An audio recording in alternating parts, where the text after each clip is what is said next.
But I must not be a hearer of what I heard in Scripture. I must be a doer. I must do it. So be not a doer only. Be a doer in the full sense of the word. So that I'll do it and persist. The word is persevere in Scripture. The first chapter, the 22nd to the 25th verses of the Epistle of James. So I will simply do it. And though tomorrow I am confronted with the obvious facts of life that I'm still in prison, it still doesn't matter. I did it, I am doing it, and I will continue to do it until that which I have done is perfectly externalized within my world. I am telling you this from experience. I know it. If you go to jail and you say 5 to 10 years, all right, you know 5 years, and maybe you get off in 6 for good behavior. But when you are drafted into the army, there is no date that you are promised where they let you out. You are in for the duration. Well, I was drafted into the army with $17 million. Well, I didn't ask the permission of anyone. I only consulted myself. I looked around. I knew what the world knew. It was something that had to be done. But I must be honest with myself. I didn't want any part of it, but no part of it. Others would tell me, is that the act of a coward? I didn't care what they said. Is that being a good citizen? I didn't care what they said. As I just said earlier, what we now know, which is called reason, it's a reasonable thing to do. We're at war, and we're all Americans, and we should go in there because our country has declared war. Go in there and fight. And so reason tells us that should be done. I was drafted. I did not oppose it. They drafted me.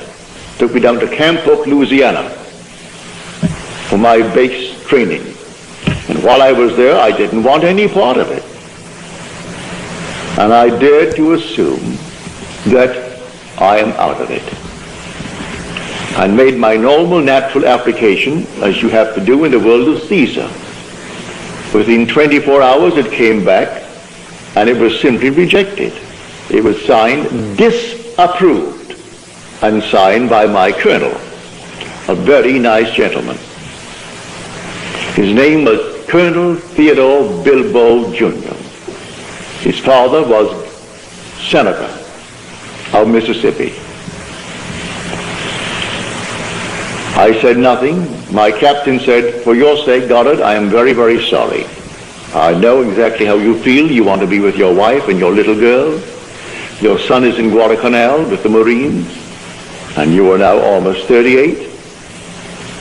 And so, I know, but I would like to go through this war with a man just like you at my side. So I can't say that I am sorry for myself. I'm sorry only for you. I didn't say one word to him, to the colonel. I didn't oppose it.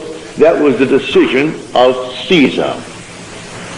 Now, I looked into the perfect law, the law of liberty, and I persevered in that law.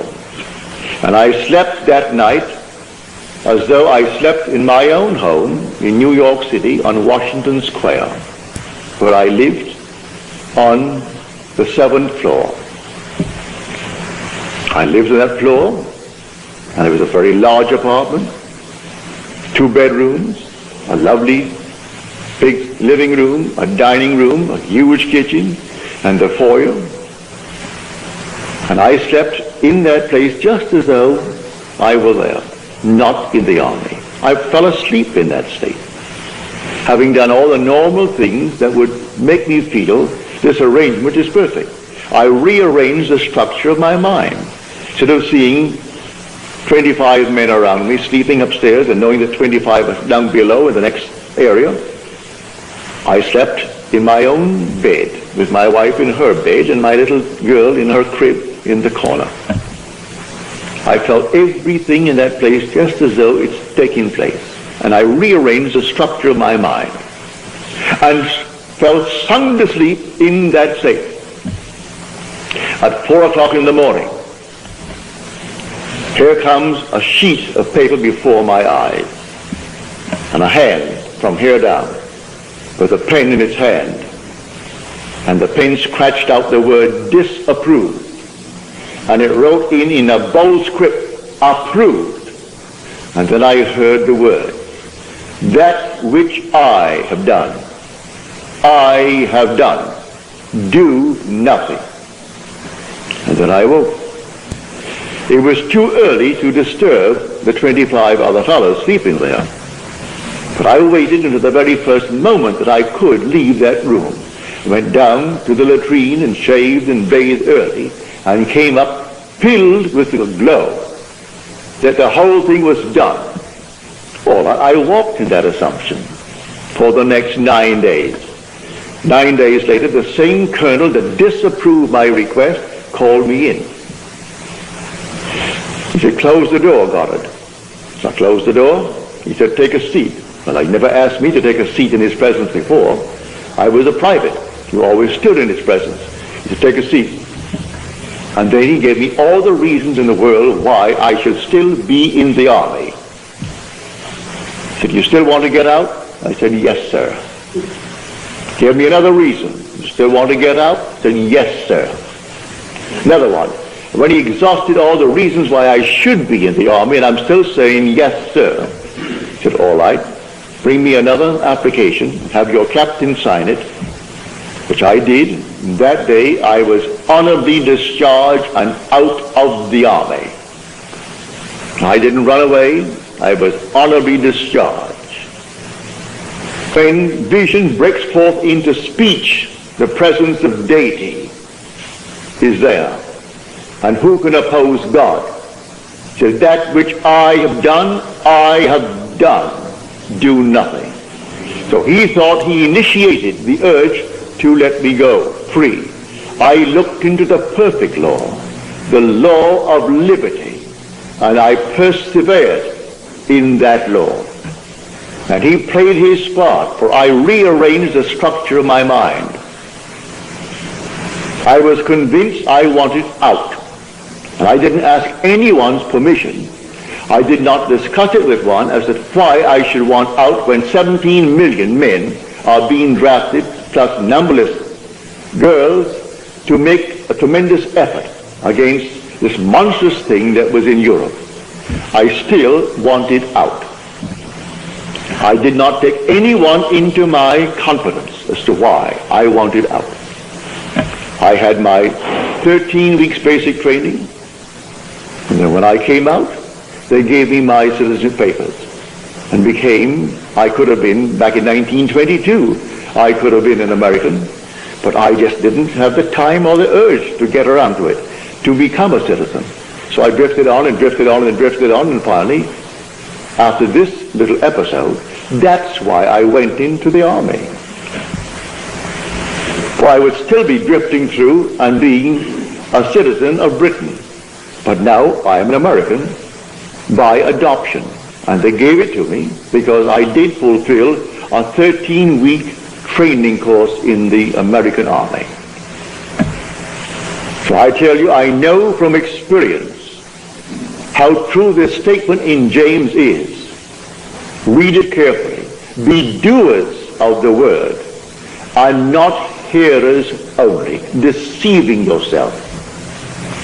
For he who is a hearer of the word and not a doer, he is like one who looks into the mirror and sees his natural face, and then he goes away and at once forgets what he looks like.